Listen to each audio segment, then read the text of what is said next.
गौरव के बहुत समझाने के बाद भी जब पारुल नहीं समझती है तो वह कहता है, ठीक है पारुल, अगर तुम चाहती हो कि मैं अपने माँ बाप, भाई बहन सबको छोड़कर तुम्हारे साथ रहने लगूं तो मैं तैयार हूँ।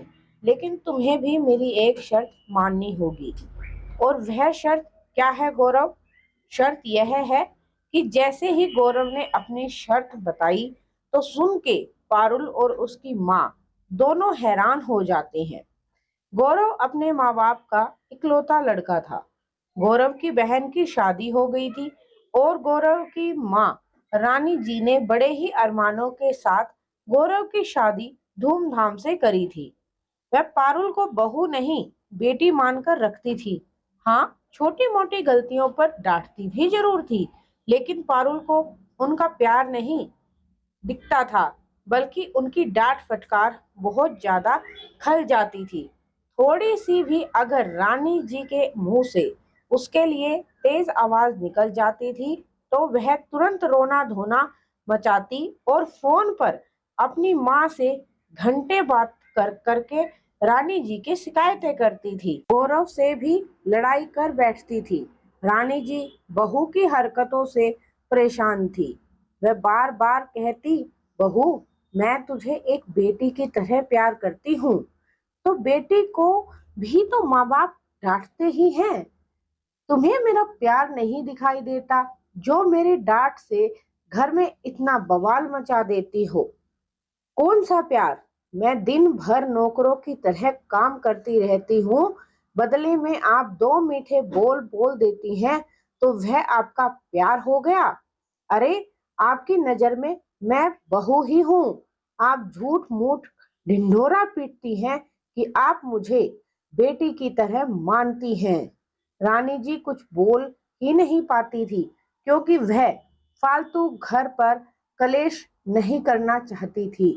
लेकिन इन्हीं छोटी मोटी बातों को लेकर पारुल इतना बड़ा बवाल करती कि वह अब गौरव को बाहर कमाने के लिए भेजना चाहती थी। जबकि गौरव अपने माँ बाप को छोड़कर दूर नौकरी नहीं करना चाहता था। इसलिए बार बार वह पारुल को समझाता और मनाते हुए कहता, पारुल, तुम समझने की कोशिश करो, मैं अकेला हूँ। कल को अगर मम्मी पापा को कोई परेशानी हो गई तो क्या करूँगा?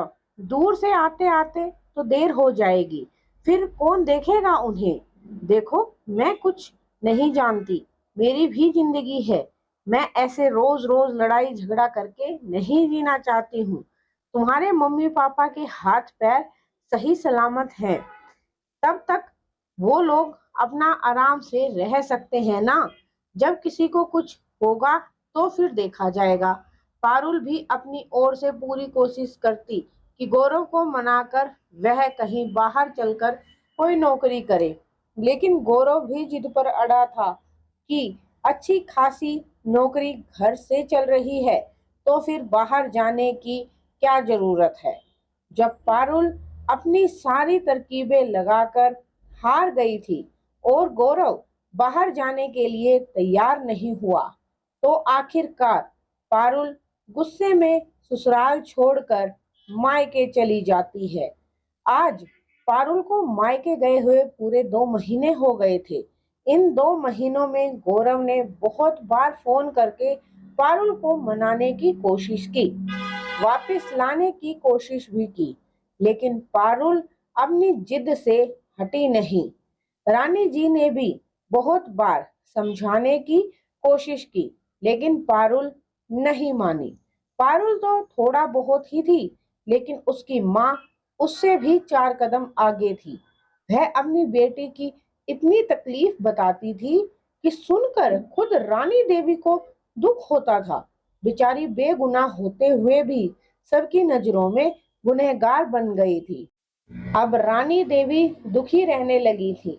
बेटे के घर टूटने का कारण वह खुद को ही मानने लगी। बार बार रोती रहती माँ के हालात जब गौरव से देखा नहीं गया तो वह आखिर कोशिश करने की सोचता है और पारुल को लेने के लिए उसके घर जाता है। उसके आगे हाथ भी जोड़े। प्लीज घर चलो, माँ की हालात बहुत खराब है। जब से तुम घर छोड़कर आई हो, वह ढंग से खाती है ना पीती है, बस रोती रहती है। पारुल, चलो, तुम्हारे बिना मेरा घर सूना है। बिल्कुल अच्छा नहीं लगता घर, मन नहीं लगता है वहां पर तुम्हारे बिना। गौरव की प्यार भरी बातें सुनकर पारुल और भी गुस्से में जानबूझकर बोलती है। अपनी जिद के आगे टस से मस नहीं हुई तो आखिर गौरव गुस्से में ही बोल पड़ा। ठीक है, तुम यही चाहती हो ना कि मैं अपने माँ बाप से अलग होकर रहूं, तुम्हें कहीं बाहर लेकर रहूं, तो ठीक है, मैं तुम्हें बाहर लेकर चलूंगा। इतना सुनते ही पारुल खुश हो जाती है, साथ ही साथ उसकी माँ के चेहरे पर भी मुस्कान आ जाती है। फिर गौरव बोलता है, लेकिन मेरी भी एक शर्त है। शर्त कैसी? हैरानी से पूछा पारुल ने। शर्त यह है पारुल, जो पाबंदी तुमने मेरे ऊपर लगाई है वह पाबंदी तुम्हें खुद के ऊपर भी लगानी पड़ेगी। मैं कसम खाता हूँ कि आज के बाद मैं अपने माँ बाप से नहीं मिलूंगा, अपनी बहन से नहीं मिलूंगा, लेकिन वही कसम तुम्हें भी खानी पड़ेगी।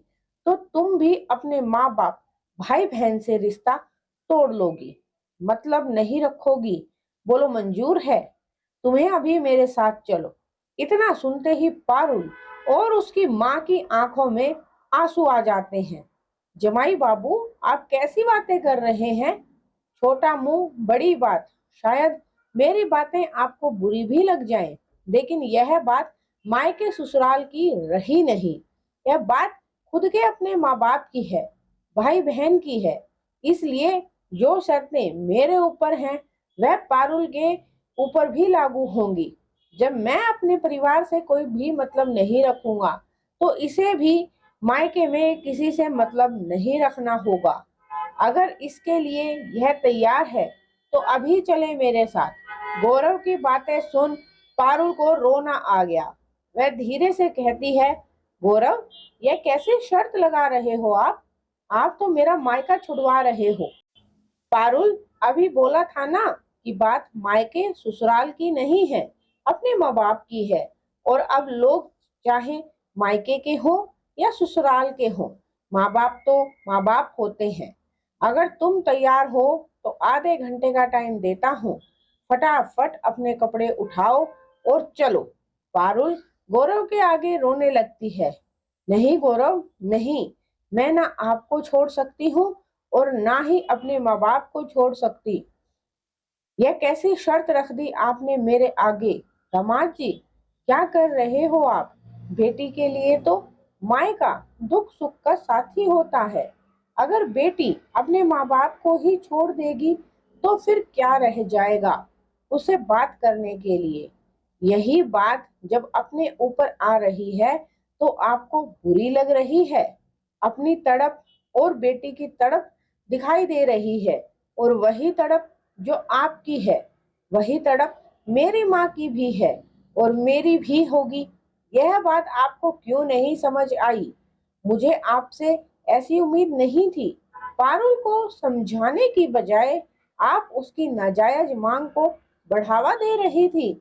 जब मैं अपने माँ बाप को छोड़ सकता हूँ तो भला ये क्यों नहीं छोड़ सकती? और एक बात और, अगर कल को आपकी बहू भी यह जिद ठान ले और आपके बेटे को लेकर कहीं और चली जाए तो फिर कैसा लगेगा आपको? एक बार अपने ऊपर लेकर सोचना, फिर शायद आपको मेरे माँ बाप की तकलीफ समझ में आएगी। पारुल, अब 5 मिनट हैं, तुम्हें उठना है, चलना है तो चलो, नहीं तो मैं तुम्हें छोड़ देता हूँ। पारुल लगातार रोती जा रही थी, पर गौरव उसकी एक बात नहीं सुनने को तैयार था। पारुल का रोना देख गौरव को गुस्सा आ गया और वह खड़े होते हुए बोला, बस पारुल, मैं समझ गया। कहने में और करने में बहुत अंतर होता है। खुद के माँ बाप को छोड़ने में तुम्हें दिक्कत हो रही है, लेकिन मेरे माँ बाप को छुड़वाने में तुम्हें जरा भी संकोच नहीं हो रहा था। तो मेरी बात भी सुन लो। जब तुम अपने माँ बाप को नहीं छोड़ सकती तो भला मैं कैसे छोड़ सकता हूँ। इसलिए मैं जा रहा हूँ अपने माँ बाप के पास। अगर तुम्हें मेरे साथ रहना है तो कल सुबह चुपचाप घर चली आना, नहीं तो उसके अगले दिन तलाक के पेपर मैं भिजवा दूंगा। फिर आराम से पूरी जिंदगी अपने माँ बाप के पास रहना। बिल्कुल भी दखल अंदाजी नहीं करूंगा, ना फोन करूंगा, ना आना जाना करूंगा, और ना ही कोई मतलब रखूंगा। अब तुम्हारा फैसला तुम्हारे हाथ में है। सोच समझकर फैसला लेना। तुम्हारे पास कल सुबह तक का टाइम है। कहते हुए गौरव गुस्से से अपने घर वापस चला जाता है। अब पारुल का रो रो कर बुरा हाल था। यह तो सारा पासा ही पलट गया। पारुल की माँ भी बेटी के आंसुओं को देखकर रोए जा रही थी। आखिरकार पारुल की भाभी ने आकर पारुल से कहा, दीदी, ये कैसी हरकतें कर रही हैं आप? आपको समझ में आ रहा है आप क्या कर रही हैं? कितना गलत काम कर रही हैं। अगर आपकी नजरों में यह सही है तो फिर मेरे लिए भी बहुत अच्छा रास्ता है ना। मैं भी अपने पति के साथ 1 महीने में यहाँ से निकल लूंगी। फिर आप माँ बेटी यहाँ आराम से रहना, अकेले। बहू, यह कैसी बातें कर रही हो तुम? माँ जी, आप तो चुप ही रहिए। मैं कैसी बातें कर रही हूँ, कैसी नहीं कर रही हूँ, मुझे सब पता है। जब पारुल अपनी सास को कुछ नहीं समझती तो आप भी तो मेरी सास ही है। मैं आपको भला इतना महान क्यों बनाऊं? और वैसे भी मैंने सोच लिया है, अब अपने पति के साथ 1 महीने के अंदर में कहीं बाहर निकल जाऊंगी। फिर दोनों आराम से रहना इस घर में। भाभी की बातें और अपने पति गौरव की बातें सुनकर आगे के बारे में सोचकर पारुल कांप उठती है। अगर सच में भैया भाभी चले गए और गौरव से भी रिश्ता टूट गया तो मैं और मेरी माँ अकेले पूरी जिंदगी क्या करेंगे? सोच कर ही डर जाती है। काफी सोच विचार कर अपने आंसुओं को पोंछते हुए अपनी माँ से कहती है, माँ, मैं समझ गई। शादी के बाद एक लड़की के लिए उसका पति ही सब कुछ होता है। बिना उसके कुछ भी नहीं। सब कुछ 4 दिन की चांदनी है। कल सुबह क्यों, मैं आज शाम को ही निकलूंगी अपनी ससुराल के लिए। पारुल की बात सुनकर उसकी माँ ने भी रोते हुए हाँ में सिर हिला दिया, क्योंकि बहू की बातें सुनकर उनके भी मन में डर बैठ गया था। इसलिए चुपचाप से दोनों ही माँ बेटी रास्ते पर आ गई। पारुल शाम होते होते अपने ससुराल पहुंच गई। पारुल को अचानक से सामने देख गौरव और रानी जी दोनों ही हैरान थे। रानी के चेहरे पर मुस्कान आ गई थी और उसने तुरंत ही आगे बढ़ते हुए पारुल का हाथ पकड़ के अंदर लाती है। आजा बहू आजा, बहुत लेट कर दिया तूने आने में। हाँ, सच में बहुत लेट कर दिया। माँ, मुझे माफ कर दीजिए, मुझसे बहुत बड़ी गलती हो गई है। पारुल को रोते हुए देख रानी ने कहा, बहू, एक काम करो, जो भी गिला शिकवा है सब चौखट के बाहर ही छोड़ दो और इस घर में तुम इस घर की बहू बनकर आओ। पिछली बातों का कोई याद नहीं करेगा, ना ही कोई जिक्र करेगा। बहुत दिनों बाद मेरे घर में खुशियां आई हैं। कहते हुए रानी पारुल का हाथ पकड़कर अंदर ले जाती है। गौरव चुपचाप बैठा मोबाइल देखता रहा। उसने नजर उठाकर पारुल को देखा ही नहीं। पारुल गौरव को देखती रहती है। गौरव की बेरुखी देख पारुल रोने लगी। गौरव के पास जाकर कहती है, गौरव जी, प्लीज मुझे माफ कर दीजिए। मैं कुछ देर के लिए बहक गई थी, लेकिन अब से गलती से भी ऐसी गलती नहीं करूंगी। एक आखिरी बार मुझे माफ कर दीजिएगा। कहते हुए रोने लगी पारुल। गौरव ने अपनी माँ की ओर देखा। रानी जी मुस्कुराते हुए गौरव को सब कुछ भूल जाने के लिए कहती है। गौरव भी पिछले 4-5 महीनों से बहुत ज्यादा तनाव झेल रहा था, इसलिए वह आगे अब कुछ नहीं करना चाहता था। इसे मुस्कुराते हुए पारुल को उठाया और कहा, पारुल, तुम्हें क्या लगता है कि तुम्हारे बिना चैन से रह पाता था? तुम मेरी पत्नी हो। पति के बिना पत्नी और पत्नी के बिना पति कैसे रहता है, यह बताना बहुत मुश्किल होता है।